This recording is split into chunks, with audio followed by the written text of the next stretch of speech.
जय माता दी। सबसे पहले तो आप सभी लोगों को मेरा प्यार भरा नमस्कार। मेरा नाम है दीपिका संदीप सेमवाल। मैं देवभूमि उत्तराखंड केदार घाटी के एक छोटे से गांव पसालत से हूं। स्वागत करती हूं मैं आप लोगों का अपने YouTube channel Semwal blogs Kedarnath Dham में। आज की वीडियो की स्टार्टिंग हो रही है 2 बजे से और हम लोग जा रहे हैं कथा सुनने के लिए। मेरी नर्द और मेरी भांजी भी तैयार हो चुके हैं। ये मेरी नर्द वंदना और मेरी भांजी। हाय नोमी, हाय, खुश रहो। ये हमारी बेटी शिवानी भी आ चुकी है कथा सुनने के लिए। ये हमारी सासू जी है, ये हमारी सासू जी है। ये मेरे नर्द का घर है। ये देखिए मेरी बुआ लोग तो आ रहे हैं, तैयार हो रहे हैं। देखिए आगे से हमारी बहू लोग, हमारी सासू लोग हमारे गांव के कथा सुनने जा रहे हैं। तुम्हारा काम ठीक नहीं है। कहा मैंने क्या किया? कहा मैं वहां गया, तुम्हारे ब्रज भूमि में गया। तुमने मुझे कहा कि वहां ज्ञान देना, लेकिन मैं तो जन्म जन्मांतर और कल्प कल्पांतरों के लिए ज्ञान अर्जित करके लिए आया हूँ। कहा किससे? भगवान कृष्ण उद्धव को जो है ना उसके ज्ञान की परीक्षा ले रहे थे, क्योंकि उद्धव को अभिमान हो गया था। कहा किससे ज्ञान लिया? कहा हे कृष्ण, मैंने तुम्हारे ब्रज भूमि के एक एक कण से, माँ यशोदा से, गोपियों से, राधा से, ग्वाल बालों से, वहाँ के वन्य पक्षी जितने भी वहाँ के रज रज कण कण हैं, सबसे मैंने ज्ञान प्राप्त किया है। और मैं चाहता हूँ हे कृष्ण, अगर मेरा दोबारा जन्म हो तो मेरा जन्म भी उन गोपियों के बीच, उन ग्वालों के बीच हो। ऐसी प्रार्थना करते हुए तब पूछा, मेरी माँ यशोदा कैसी है? मेरी माँ ने मुझे क्या संदेश दिया? सब जो तुम मुझे छोड़ करके चले गए, मैंने क्या मक्खन मिश्री खिलाने में कोई कमी की थी तुम्हें? भगवान कृष्ण माँ की ये बातें सुन करके भपक भपक करके रोने लगे, अश्रुधारा बहने लग गई। धीरे धीरे देखो जगत के नचाने वाले, जगत को हंसाने वाले आज अपने आप रो रहे हैं। क्यों रो रहे हैं? भगवान भक्ति का भूखा, माँ की ममता। अहम भक्त पराधीना, भगवान ने कहा मैं भक्तों के अधीन रहता हूँ। मैं कोई वैकुंठ में नहीं रहता हूँ, मैं कैलाश में नहीं रहता हूँ, मैं भगवान स्वयं भक्तों के अधीन रहता हूँ। वहां पर क्या थे? वो ग्वालवाल कौन थे? वेद की ऋचाएं थी। ये सब ऋषि मुनि सब वहां पर जो है ब्रज भूमि में, उस गोकुल में सब ये ऋषि महर्षि सब जो भगवान कृष्ण के ग्वालवाल बने थे, बहुएं बनी थी। ये सब भगवान की स्तुति कर रहे हैं। जब ये आख्यान सुखदेव महामुनि के मुख से गोपियों ने सुना, ये परीक्षित महाराज ने सुना, परीक्षित जी बड़े आनंदित हो गए, आनंदित हो गए, आनंदित हो गए। कहने लगे सुखदेव, अस्ति प्राप्तिश्च कंसस्य माहिष्यो भारतस्रवः मृते भ्रतरि दुःखार्थे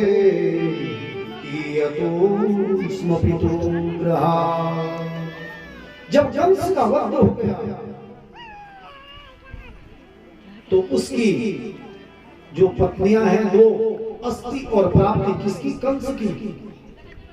वो भागे भागे करके अपने पिता जरासंध के पास चली गई। जब जरासंध के पास चली गई तो जरासंध को बड़ा भयंकर क्रोध आया। उसने क्या किया? एवं सप्तदशा कृत्वा स्तवावत्योक्षणीवलः, एक औक्षणी 23 औक्षणी सेना लेकर के, देखो एक औक्षणी सेना में कितने घोड़े, कितने हाथी, कितने पैदल होते हैं? 21,000 870 हाथी होते हैं एक औक्षणी सेना में, और 1,09,350 पैदल सैनिक एक औक्षणी सेना में, और 65,610 ये घोड़े होते हैं एक औक्षणी सेना में, और 21,000 के करीब रथ होते हैं। और जरासंध ने क्या किया? एक औक्षणी सेना नहीं, 23 औक्षणी सेना। लगाओ 23 औक्षणी सेना कितनी होगी? इसको हमने डिवाइड किया तो 5,03,010 रथ, 5,03,010 हाथी, 25,10,050 सैनिक, और 15,09,030 घोड़े लेकर के जरासंध कहां चल पड़ा? भगवान कृष्ण को मारने के लिए। क्यों? कि जरासंध का दामाद कौन था? कंस। दोनों लड़कियां कंस को ब्याह रखी थी जरासंध ने, अस्थि और प्राप्ति। तुरंत ही मथुरा वासियों को मथुरा खाली करवाई, और समुद्र के बीच में द्वारिका नगरी का निर्माण करके सारे मथुरा वासियों को बोला कि तुम इस पुरी में रहो, ये द्वारिका है, ये सब जगह से सुरक्षित है। और इधर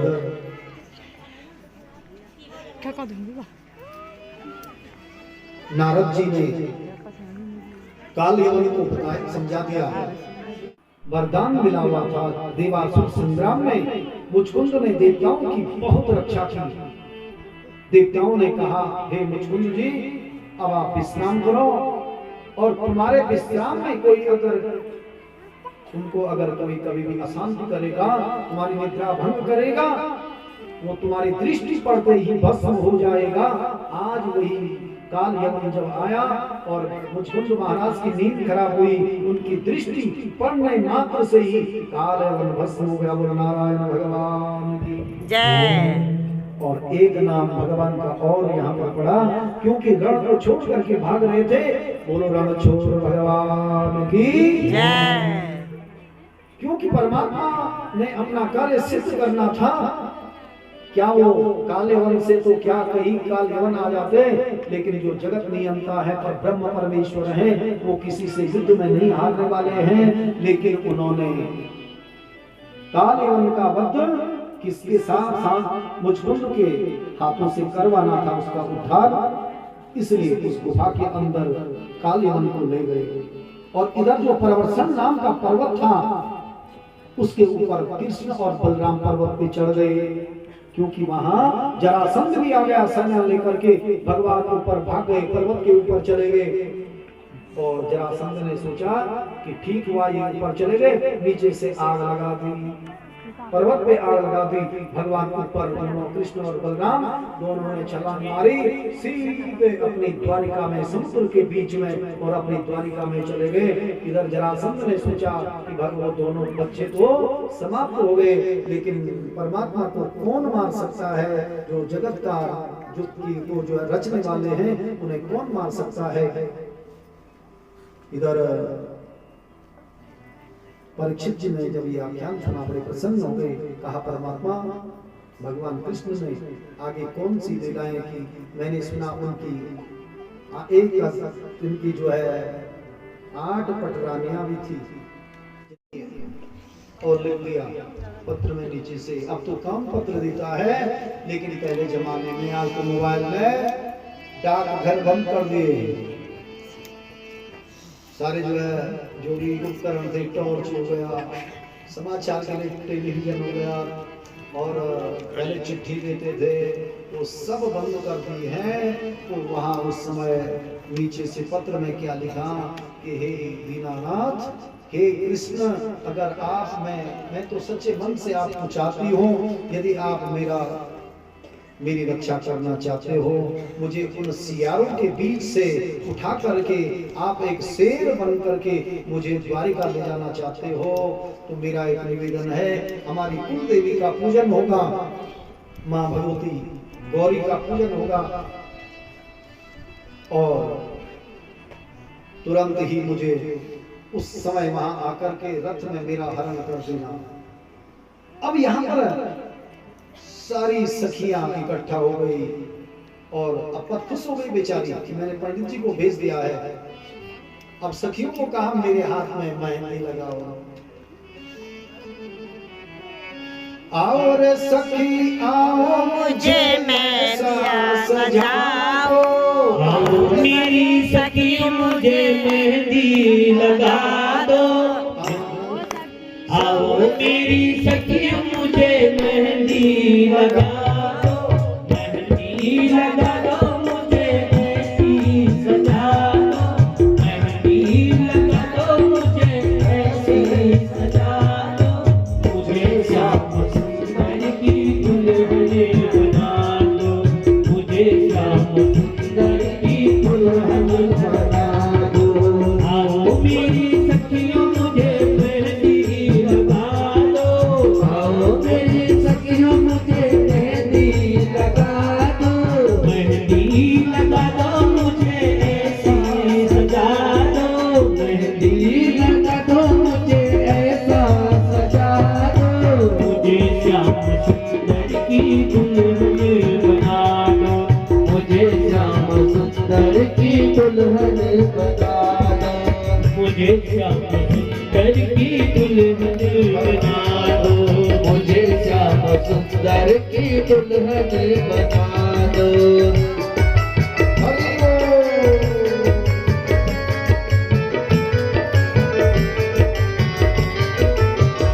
यथा माघर शल्वाधीन जित्वां कन्यामुपा। और कहते हैं मैंने सुना है विदर्भराज भीष्मक जी उनके 5 पुत्र थे। विदर्भराज भीष्मक जी के 5 पुत्र कौन कौन? एक रुक्मी, रुक्मा, रुक्मरथ, रुक्मवाली, रुक्मबाहु और रुक्मकीस। और एक सुंदर कन्या थी जिसका नाम था रुक्मणी। वैदर्भी भी उसका नाम था। उसको वैदर्भी के नाम से भी जाना जाता था। वो लड़की जो रुक्मी था उसका बड़ा भाई वो कभी नहीं चाहता था कि कृष्ण के साथ मेरी बहन का ब्याह हो। वो चाहता था कि शिशुपाल के साथ। मगध राजा जो शिशुपाल है उसके साथ रुक्मी ये चाहता था मेरी बहन की शादी हो। लेकिन पिता ये चाहते थे और जो 4 भाई थे ये चाहते थे कि हमारी बेटी की शादी भगवान कृष्ण के साथ हो। लेकिन बड़ा भाई बड़ा जिद्दी, रुक्मी ने कहा नहीं नहीं, घर में मेरी चलेगी। अगर मेरी एक इकलौती बहन है इसकी शादी मेरे मित्र शिशुपाल के साथ होगी। रुक्मणी रोने लग गई क्योंकि वो मन ही मन परमात्मा को चाहती थी।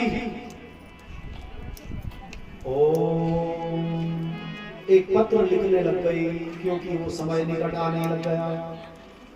शिशुपाल, दंतवक्र, मगध राजा अनेक आने लग गए। किसको? वहां शादी का समय निकट आने लग गया। और इधर जो रुक्मणी है रोने लग गई। अब क्या करूंगी? मेरी तो कुछ सुनने वाला नहीं है, मैं किससे बात करूंगी?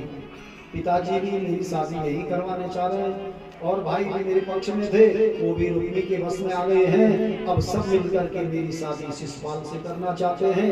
बारात के निकट आने वाली है, अब मैं क्या करूंगी? असहाय बेचारी रो रही है। कोई सहारा नहीं था। एक ब्राह्मण को देखा, कहा हे पंडित जी इधर आओ, मैं कुछ मेरे मदद करोगे? कहा करूंगा, मैं एक पत्र लिख के देती हूँ, मैं तुमको कुछ जो भी धन होगा मैं दूंगी, लेकिन मेरे पत्र को तुरंत द्वारिका में जाकर के भगवान को दे देना। क्या लिखा?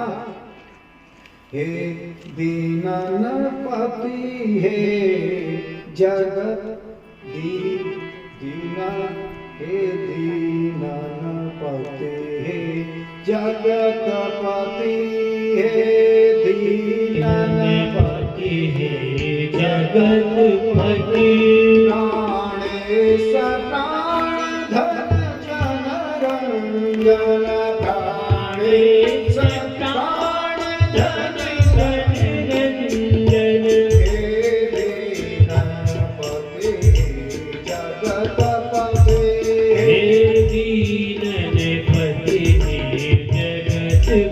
मुझे श्याम सुंदर की दुल्हन बना दो मुझे श्याम सुंदर की दुल्हन बना दो मुझे श्याम सुंदर की दुल्हन बना दो मुझे श्याम सुंदर की दुल्हन बना दो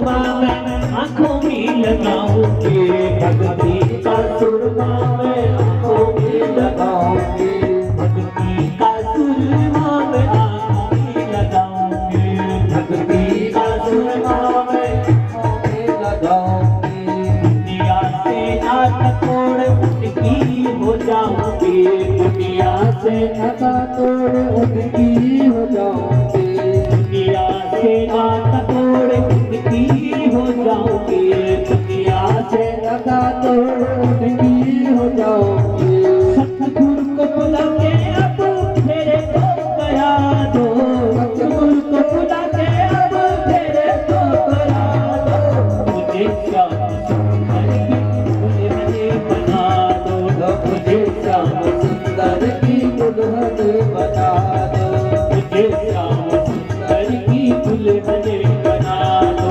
मुझे श्याम सुंदर की दुल्हन बना दो आज का दिन राधे का कल का दिन घर का राधे राधे